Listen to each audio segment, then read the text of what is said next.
하나님 말씀 보겠습니다. 여호수아 3장 14절에서 17절 말씀. 자, 우리 한 절씩 교독하겠습니다. 백성이 요단을 건너려고 자기들의 장막을 떠날 때에 제사장들은 언약궤를 메고 백성 앞에서 나아가니라.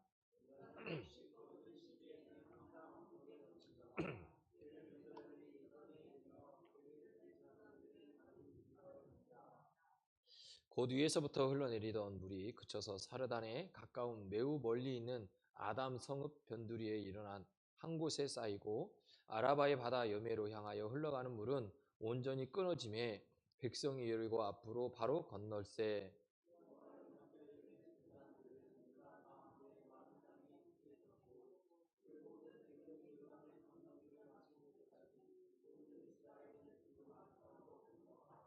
아멘.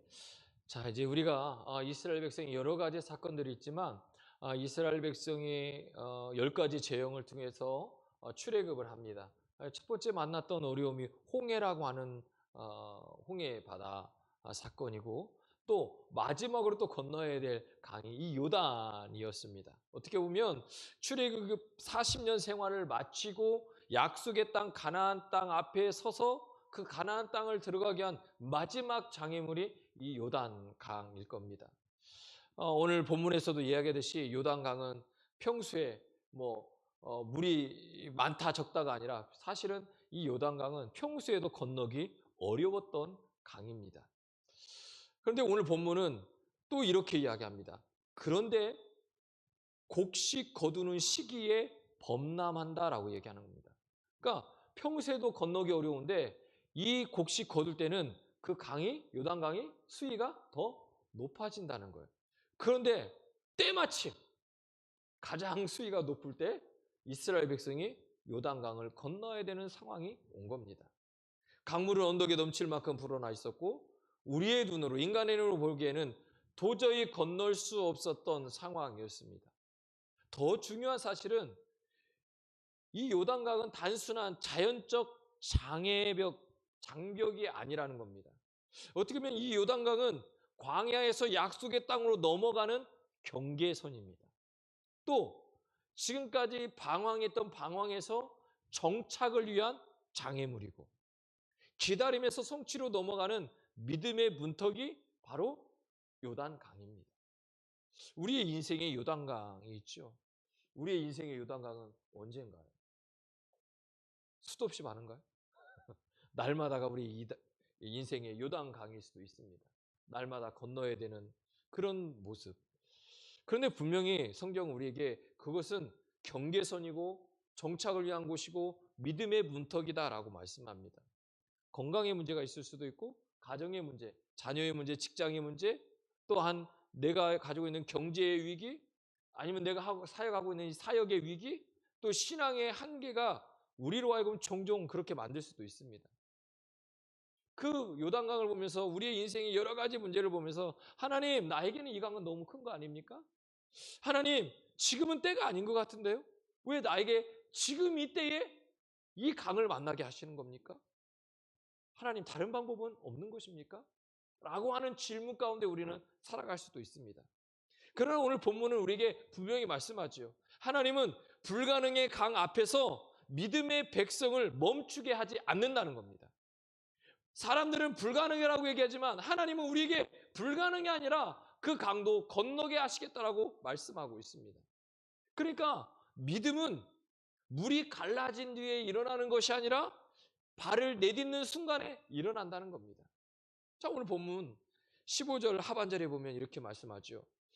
궤를 맨 제사장들의 발이 물가에 잠기자 곧 위에서부터 흘러내리던 물이 그쳤다. 그러니까 하나님은 요단강을 먼저 가르친 것이 아니라 제사장들이 발을 내딛는 순간, 내딛고 나니까 갈라진 강을 보고 들어간 것이 아니라 발을 내딛으니까 역사가 시작됐다는 거예요. 그러니까 믿음은 뭐냐? 보이지 않아요. 우리의 믿음이 요단강 앞에서 아무것도 아닌 것 같지만 하나님께서 건너라고 하시면 발을 내디디면 역사는 일어나는 거예요. 우리 상황 속에 조금 전에 얘기했던 수도 없는 문제들이 있잖아요. 그런데 그 문제가요, 사실은 부딪히기 전까지는 계속 문제로 오지만 부딪히고 나면 어떻게 해서라도 문제를 해결해 나갑니다. 그 얘기는 뭐냐면 하나님께서 우리에게 믿음이 있으면, 믿음으로 발을 내디디면 그때부터 역사는 시작한다는 거예요. 문제를 보고 있기만 하는 것이 아니라 문제와 뭐라는 거죠? 부딪히라는 거예요. 믿음은 부딪히는 겁니다. 부딪히지 않으면 해결되지 않습니다. 오늘 이스라엘 백성이 그렇게 말씀하는 거예요. 그런데 하나님은요, 뭐라고 말씀하냐? 너희들이 발을 내디디면 내가 하겠다는 거예요. 하나님이 하시겠다는 거예요. 그 믿음으로 발을 내딛는 순간 역사가 시작된 겁니다. 하나님의 뜻은 분명합니다. 하나님은 계산되어지는, 우리가 계산하는 그런 확신이 아니라 순종의 믿음을 요구하고 있다는 거예요. 늘 순종하라는 거예요. 문제 앞에서도, 어려움 앞에서도 순종을 하라는 거예요. 이스라엘 백성이 이렇게 말합니다. 하나님, 이 요단강은 평소에도 건너기 어려운데 하나님, 수위가 너무 높지 않습니까? 왜 꼭 이때 여기를 보내야 됩니까? 물을 좀 줄여주시면 안 될까요? 하나님, 좀 돌아갈 다리라도 없을까요? 하나님, 먼저 보여주시면 안 돼요? 이스라엘 백성이 이런 고백이 있었을까요? 오늘 저나 여러분은 어떤가요? 우리의 신앙이 믿음으로 순종하면서 발을 내디뎌야 되는데 우리는 어떤가요? 하나님, 이거 해주시면 할게요. 이거 해주시면 할게요. 우리가 자꾸 조건적인 신앙을 갖고, 그건 순종이 아니거든요. 근데 주님은 우리에게 순종적 믿음을 요구하고 계셔요. 이거 해주시면, 뭐 해주시면. 하나님, 이 문제 해결해 주시면 안 될까요? 이 문제 해결해 주시면 제가 뭐 할게요? 이거 해결해 주면 뭐 할게요? 그런데 해결해 주면 안 합니다. 안 합니다. 중요한 건 우리의 믿음을 보여야 되는 거예요. 그래서 믿음은요, 보이지 않는 것들의 실상이다라고 말씀해요. 그 얘기는 뭐냐면 믿음의 행동이 필요하다고 말씀하는 거예요. 우리의 인생에서 요단강이 갈라지지 않는 이유는 바로 여기에 있습니다. 하나님이 능력이 없어서가 아니라 내가 믿음으로 순종으로 발을 내딛지 않기 때문에 하나님의 능력이 나타나지 않는 겁니다. 문제가 해결되지 않는 겁니다. 두 번째로 뭐라고 말씀하냐면 하나님의 일은 질서와 거룩함 가운데서 이루어진다는 거예요. 오늘 본문에 보면 언약궤의 위치가 있습니다. 자, 14절에 보니까 이렇게 말씀해요. 제사장들은 언약궤를 메고 백성 앞에서 나아가니라.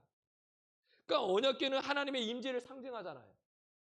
요단강을 건너는 이 사건의 중심은요, 사람이 아니라 하나님이라고 말씀하는 거예요. 하나님의 임재인 언약궤, 이 언약궤가 맨 앞에 섰다고 하는 것은 하나님의 임재뿐만 아니라 이 요단강을 건너게 하시는 분은 누구다? 하나님이라는 거예요. 하나님이라는 거예요. 오늘 저나 여러분이 요단강 앞에서 문제 때문에 허덕이고 있을 때 하나님은 너희들이 하려고 하지 말고 나를 따라오라고 말씀하는 겁니다. 내가 해결해 주겠다는 겁니다. 그래서 언약궤가 앞에 서서 하나님이 하심을 보여주는 거예요. 오늘 저나 여러분의 인생 가운데서 그래요. 2025년도 어떻게 살아왔어요? 중요치 않아요.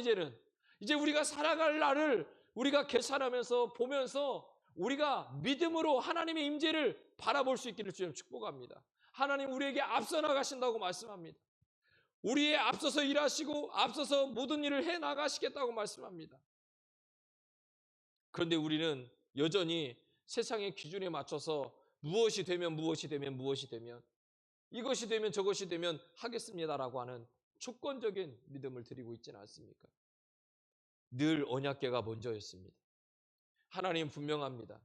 가나안 정복은 이스라엘 백성의 군대가 막강해서가 아니라 그들의 작전이 좋아서가 아니라 그들의 현장이 예배의 연장선이었기 때문에 그렇습니다. 오늘 저나 여러분에게도 동일합니다.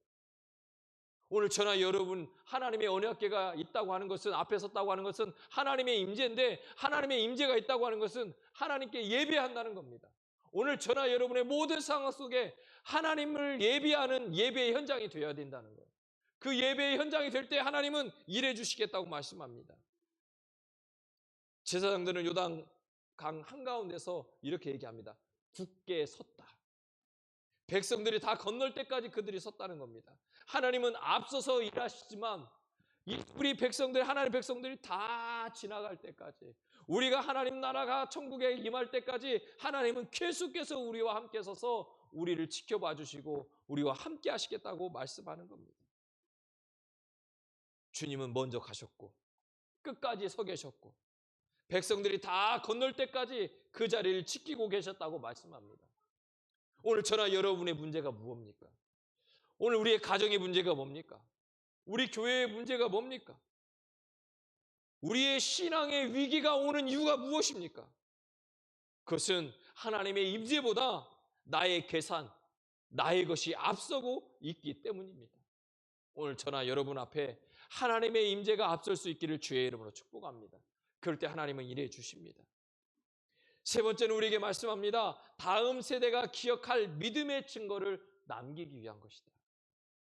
그러니까 요단강 사건은 단순히 한 세대의 위기를 극복하는 그 극복의 사건이 아니라 사장에 보면 하나님은 12돌을 취하게 하십니다. 왜일까요? 이렇게 말씀하지요. 여기서 4장 6절에 보니까 후일에 너희 자손이 묻거든 이것이 무슨 뜻이냐 하거든 이라고 말합니다. 그러니까 기적을 이야기하라는 게 아니에요. 야, 사람의 힘으로 뭘로도 안 되는데 그 강을 건넜다, 기적이다, 이런 얘기를 하자는 게 아니에요. 신앙을 남기라는 거예요. 기적을 남겨주라는 게 아니라 우리의 신앙을 남겨주라는 거예요. 그 신앙이 뭐예요? 믿음의, 순종의 신앙을 남겨줘야 된다는 거예요. 오늘 후손들에게, 우리의 믿음의 다음 세대들에게 우리는 무엇을 남겨줄 겁니까?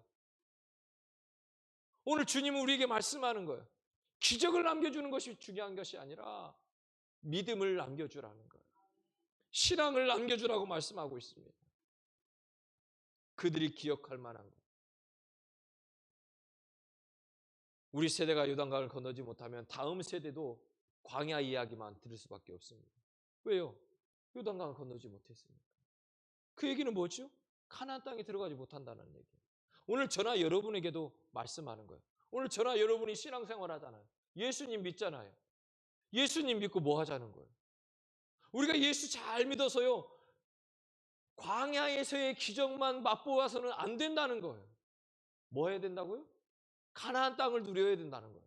가나안 땅의 축복을 누리라는 거예요. 예수님 믿고 축복을 누리는 삶을 살아야 된다는 거예요. 오늘 저나 여러분에게 말씀하는 거예요. 출애굽의 역사가 중요한 게 아니라 가나안 땅에서 누리는 축복을 누려야 된다는 거예요. 오늘 우리 신앙생활하면서 우리가 뭐 할 거냔 말이에요. 무엇인가 다음 세대에게 남겨줘야 되잖아요. 믿음의 신앙, 순종의 신앙. 그래서 어쩌다는 거예요. 축복 받아야 되잖아요. 출애굽을 했으면, 요단강을 건넜으면 가나안 땅, 젖과 꿀이 흐르는 그 가나안 땅에서 젖과 꿀을 먹고 마시는 은혜를 누려야 될 거 아니에요. 주님은 그것 때문에 이스라엘 백성을 인도했잖아요. 그럼 오늘 저나 여러분에게 예수 믿고 구원받아서 지금 이 땅에 살아가는데 5절에 말씀드렸지만 그 신앙생활 하나 때문에 힘들고 어렵고 문제 생기고 손가락질하고 감옥에 갇히고 외딴 섬에 위배당하고 여기서 끝나면 안 된다는 거잖아요. 하나님의 축복을 누려야 된다는 거예요. 이스라엘 백성이요, 가나안 출애굽해서요, 출애굽 사건 광야에서 일어났던 수많은 기적들이 일어났고 거기서 끝났다고 하면 무엇이 남냐고요. 그들이 가나안 땅에 가서 축복을 누렸으니까 남는 거예요. 오늘 저나 여러분이 예수 믿고 축복 받아야 돼요. 예수 믿고 젖과 꿀이 흐르는 땅에서 이 젖과 꿀을 먹고 마실 수 있는 은혜를 누려야 된다고요. 이게 하나님의 최종 목적이에요. 그런데 우리는 어떤가요? 내가 신앙생활하면서 믿음의 생활하면서 광야 얘기만 하고 있지 않습니까? 야, 내가 이렇게 힘들었을 때 하나님이 이렇게 이랬어. 그러면 지금은요? 그 축복을 누리고 있냐는 거예요. 내가 이렇게 힘들고 어려울 때, 내 문제가 있을 때, 아팠을 때 치료하시고 회복시켜 주시고 문제가 해결됐어. 그러면 지금은 어떠냐고요? 그 후에 주시는 하나님의 축복을 우리가 누렸냔 말이에요. 하나님은요, 우리에게 축복하기를 원하시잖아요. 그 축복을 누리라고 말씀하잖아요. 그러니까 우리는 하나님께 순종하고 순종의 믿음을 드림으로 뭐 해야 되냐면 이 축복을 누리라는 거예요. 오늘 저나 여러분이 광야 얘기만 하지 말고 젖과 꿀이 흐르는 가나안 땅의 그 축복도 이야기할 수 있는 저나 여러분 되기를 주님 축복합니다. 우리가 믿음으로 강을 건너면 하나님이 우리 부모를, 우리 믿음의 선배들을 축복했고 여기까지 인도해 주셨다고 하는 고백을 드릴 수 있습니다. 우리의 신앙은 나 혼자만으로 끝나는 것이 아닙니다. 다음 세대를 붙들 수 있는 증거가 되어야 합니다. 힘들고 어려운 것에서 끝나는 것이 아니라 하나님이 이렇게 축복해 주시고 이런 은혜를 누렸다는 것이 다음 세대들이 보고 배워야, 우리가 그것을 누려야, 주인공이 돼야 우리 다음 세대들이 야, 저렇게 믿음이 돼야 되는구나, 저렇게 신앙생활을 저렇게 예배하고 그러니 저런 축복을 누리는구나, 나도 그 축복 누리고 싶다. 그래서 그 신앙을 따라가려고 무던히 힘쓰고 애쓰는 거 아니에요. 그런데 우리가 그걸 못 누리면 다음 세대들은요, 예수 믿으면 뭐 할 거예요? 맨날 힘들기만 하고 손가락질만 하고 비방당하고 여기서 끝나는 거 아니에요?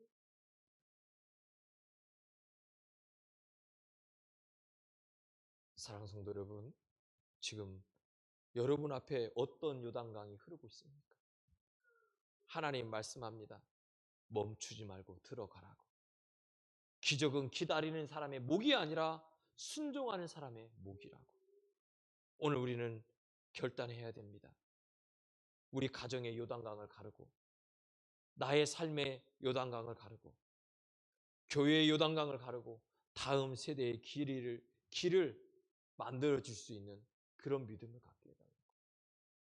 그래서 불가능의 강은 꿈과 믿음으로 건너는 것입니다. 그리고 꿈은 하나님이 주신 약속입니다. 오늘 저나 여러분 인생의 불가능이 무엇입니까? 하나님은 분명히 우리에게 말씀할 겁니다. 우리의 불가능 속에서 하나님이 볼 때는 불가능이 아니라는 겁니다. 하나님이 볼 때는 그곳까지 건너게 하셔서 우리에게 축복하기를 원하고 계시는 겁니다. 사랑하는 성도 여러분, 26년 이제는 25년 우리는 마무리합니다. 26년을 준비하며 만들어 가야 되는 우리에게 우리가 어떤 신앙을 가질 겁니까? 자꾸 안 되는 것, 불가능한 것, 그것 때문에 좌절하고 실패하고 그런 모습으로 계속 갈 겁니까? 아니면 이제 불가능도 가능케 하시는, 불가능의 강도 건너게 하시는, 우리의 인생의 요단강을 건너게 하시는 그 하나님, 그래서 우리를 축복하기를 원하시는 그 하나님, 그 하나님의 축복을 누리는 2026년도를 살아갈 것입니다. 그리고 그 믿음의 유산을, 축복의 유산을 우리 다음 세대에게 우리가 남겨야 되는데, 우리는 이 시간 기도했으면 좋겠습니다. 하나님, 내가 이 불가능의 강을 건널 수 있는 믿음, 순종의 믿음을 허락하옵소서. 그리고 하나님, 나의 인생에 어떤 요단강을 만나든지 그 요단강을 건너서 하나님의 축복을 누려 그 축복의 주님을 우리 다음 세대에게 물려줄 수 있는 믿음의 선배가 되게 하옵소서. 그리고 나의 삶 속에서도 그 놀라운 축복이 임하게 해달라고 우리 주여 한번 외치고 기도하겠습니다. 주여, 할렐루야. 찬양받기 합당하신 아버지 하나님 감사합니다. 하나님, 세상이 볼 때, 우리가 볼 때 불가능의 강, 그러나 주님의 시선으로 볼 때 불가능은 없습니다. 가능케 하시는 하나님, 되게 하시는 하나님, 하나님, 그 하나님을 우리가 바라봅니다. 우리 하나님의 자녀가 하나님 축복의 사람인데, 하나님, 우리의 광야에서 약속 땅으로 넘어가는 경계의 선에 있을 수도 있고, 우리의 방황에서 정착으로 넘어가는 경계에 있을 수도 있고, 기다림에서 믿음의 문턱에 있는 우리의 모습이 있을 수도 있습니다. 우리의 인생의 요단과 하나님 건강과 가정의, 자녀의, 경제의, 나의 사역의, 신앙의 여러 가지 한계 앞에 있을 때에 우리는 가끔 이야기합니다. 하나님, 이거 해주시면, 이거 해결해 주시면 내가 이거 할 텐데. 하나님, 그건 이미 불가능을 인정하고 살아가는 겁니다. 가능한 것은 하나님, 우리가 믿음으로, 순종으로 내딛는 것입니다. 하나님, 순종함으로 발을 내딛으면 역사는 시작됩니다. 하나님, 순종으로 발을 내디디면 요단강 갈라집니다. 하나님, 발을 통하여 하나님의 역사하심을 일하심을 볼 수 있습니다. 하나님, 뭐 해주면 이거 해결해 주시면 저거 해결해 주시면 하나님 이거 하겠습니다가 아니라 하나님 말씀 붙들고 먼저 들어가겠습니다. 말씀 붙들고 하나님 발을 내딛겠습니다. 이 고백이 우리 안에 있게 하여 주옵소서. 하나님, 우리가 하나님 믿음의 발을 내딛지 않기에 하나님의 역사가, 하나님의 능력이 일어나지 않는 것입니다. 하나님, 언제나 우리의 앞서 계시고 우리와 함께 하시고 우리를 끝까지 기다려주시는 그 인자하시는 하나님을 바라보게 하여 주옵소서. 하나님, 사건의 중심에는 사람이 아니라 하나님이 있음을 보입니다. 그 하나님을 붙들고 하나님 우리의 모든 삶의 현장이 예배가 되어, 모든 곳에 예배가 되어 하나님의 인자하심을 경험하는 우리의 삶이 되게 하옵소서.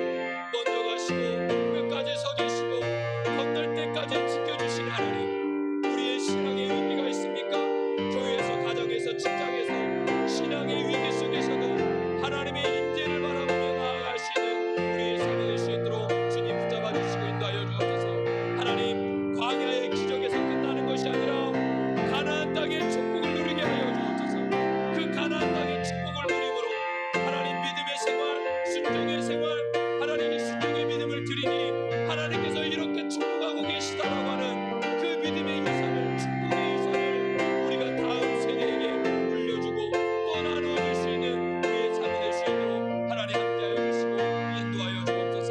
하나님, 우리의 인생의 요단강, 우리의 가정의 요단강, 우리 직장의 요단강, 우리 관계 속의 요단강, 우리 교회 속의 요단강이 있습니까? 하나님, 믿음으로 내딛어 가르시는 하나님의 역사를 볼 수 있는 순종하는 믿음의 사람 되게 하여 주옵소서. 그래서 하나님, 불가능의 강 꿈과 믿음으로 건너게 하시고 하나님이 주시는 약속 붙들고 승리할 수 있는 우리의 삶이 되어 주시도록 주여 축복하여 주시고 인도하여 주시옵소서. 요단강 앞에 선 우리를 멈추게 하지 아니하시는 하나님 아버지, 눈에 보이는 현실보다 말씀을 붙들게 하옵소서. 두려움보다 순종을 선택하게 하옵소서. 우리의 발걸음을 통해 다음 세대가 하나님을 기억하게 하시며 불가능의 강을 건너는 믿음의 증인으로 살아갈 수 있는 우리의 삶이 되게 하옵소서. 하나님, 개인의 요단강, 가정의 요단강, 직장의 요단강, 관계 속에서의 요단강, 교회의 요단강, 수많은 요단강이 우리 앞에 있습니다. 그러나 믿음의 순종을 통하여 이 요단강을 가르는 역사의 주인공 되게 하옵소서.